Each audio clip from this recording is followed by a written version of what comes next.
በውጊያ መሰረተ ልማት በሰው ኃይል ግንባታና ትጥቅ በማሟላት ኢትዮጵያን የሚመጥን ተቋም እየተገነባ መሆኑን የኢፌዴሪ አየር ኃይል ዋና አዛዥ ሌተናል ጄኔራል ይልማ መርዳሳ ገለጹ። ሌተናል ጄኔራል ይልማ መርዳሳ የኢፌዴሪ አየር ኃይል 9ኛ ዓመት የምስረታ በዓሉን አከባበር በማስመልከት ጋዜጣዊ መግለጫ ሰጥተዋል።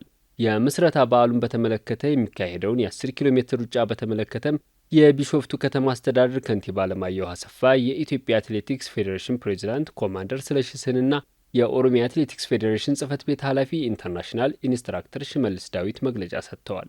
የኢፌዴሪ አየር ኃይልን 9ኛ ዓመት የምስረታ በዓል የኢትዮጵያን አየር ኃይል የአንድነትና የነጻነት ምልክት በሚል መሪ ሀሳብ ይከበራል። የኢፌዴሪ አየር ኃይል ዋና አዛዥ ሌተናል ጄኔራል ይልማ መርዳሳ በመግለጫቸው አየር ኃይል በ90 ዓመት ታሪኩ የመውጣትና የመውረድ አጋጣሚዎችን ማስተናገዱን ገልጸዋል።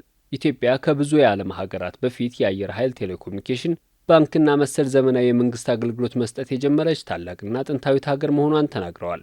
ኢትዮጵያ ታላቅ ሀገር ናት ስንል በምክንያት ነው ያሉት ሌተናል ጄኔራል ይልማ መርዳሳ የኢፌዴሪ አየር ኃይል ኢትዮጵያ ከገነባቻቸው ስመገናና ተቋማት መካከል አንዱ መሆኑን ገልጸዋል።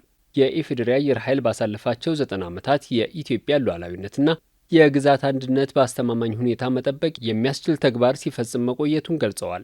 አየር ኃይሉ ለኢትዮጵያ ሉዓላዊነት የህይወት መስዋዕትነት በመክፈል በደምና ባጥንታቸው ሀገር ያጸናቸውን ያፈራ መሆኑን ገልጸዋል።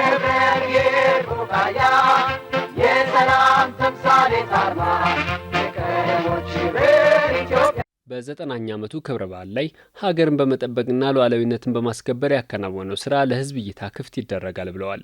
የኢፌዴሪ አየር ኃይል አቅሙን በሰው ኃይል ልማት፣ በውጊያ መሰረተ ልማትና በትጥቅ በማሟላት ኢትዮጵያን የሚመጥን ተቋም እየተገነባ መሆኑን ገልጸዋል። የዘንድሮ የምስረታ ክብረ በዓል በዓለም አቀፍ ደረጃ ከፍ ያለ ድባብ እንዲኖረው ታስቦ እንደሚከበር ገልጸው ለኢትዮጵያ አየር ኃይል በሙሉ አቅሜ እሮጣለሁ በሚል መሪ ሀሳብ 10 ኪሎ ሜትር ሩጫ እንደሚካሄድ ተናግረዋል።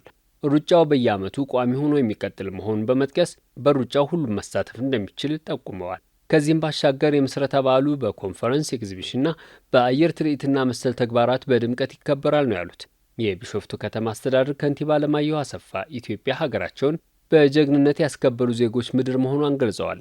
የኢትዮጵያን ሉዓላዊነት በማስከበር ደግሞ የኢፌዴሪ አየር ኃይል የአንበሳውን ድርሻ ይወስዳል ብለዋል።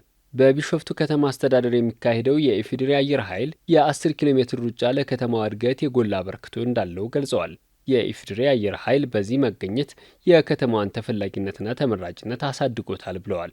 የኢትዮጵያ አትሌቲክስ ፌዴሬሽን ፕሬዚዳንት ኮማንደር ስለሺ ስህን በአየር ኃይል 10 ኪሎ ሜትር ሩጫ ዓለም አቀፍ ውድድር መሆኑን ገልጸዋል። በውድድሩ ከጎረቤት ሀገራት ጭምር የሚሳተፉ ዓለም አቀፍ አትሌቶች እንደሚኖሩ ገልጸው ለውድድሩ አሸናፊዎች እስከ ግማሽ ሚሊዮን ብር ሽልማት ተዘጋጅቷል ብለዋል።